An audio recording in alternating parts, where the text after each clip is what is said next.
অযোধ্যার এই সুন্দর বামরি ফলসের সৌন্দর্য তো আপনাদের উপভোগ করালাম। এবারে আমরা চলে যাচ্ছি লাঞ্চ করার জন্য হোটেলের উদ্দেশ্যে, কারণ লাঞ্চ করে নিয়ে আমরা আবার বেরোবো পরের ডেস্টিনেশনগুলো ঘুরে দেখার জন্য।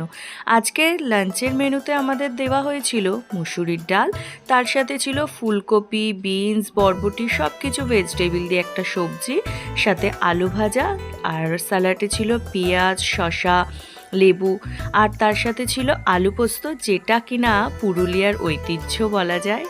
আর তার সাথে ছিল মাছের তরকারি, ওই মাছের কালিয়া টাইপের। আমি ডাল, আলু ভাজা, ওই পাঁচমিশালি সবজি আর আলু পোস্ত, চাটনি আর পাঁপড়ই খেয়েছি, কারণ আমি মাছ যেহেতু খাই না তাই সেটাকে অ্যাভয়েডই করেছি। তাছাড়া রান্নাবান্নার কোয়ালিটি ভীষণই ভালো ছিল। তারপর খাওয়া দাওয়া করার পর আমরা আর বেরোতে পারিনি, এত মুষলধারে বৃষ্টি হচ্ছিল। আর সন্ধ্যের হোটেলের সৌন্দর্য সেটাও খুবই সুন্দর। আর সন্ধেবেলায় দিয়েছিল চা আর ভেজ পাকোড়া, সেটা খাওয়া দাওয়া করে আমরা সবাই মিলে জমিয়ে কয়েক ঘন্টা খুব আড্ডা, লুডো খেলা সবটাই করলাম। তারপর ডিনারের সময় হয়ে যাওয়াতে ডিনারে ছিল ভাত, ডাল, আলু ভাজা আর চিকেন।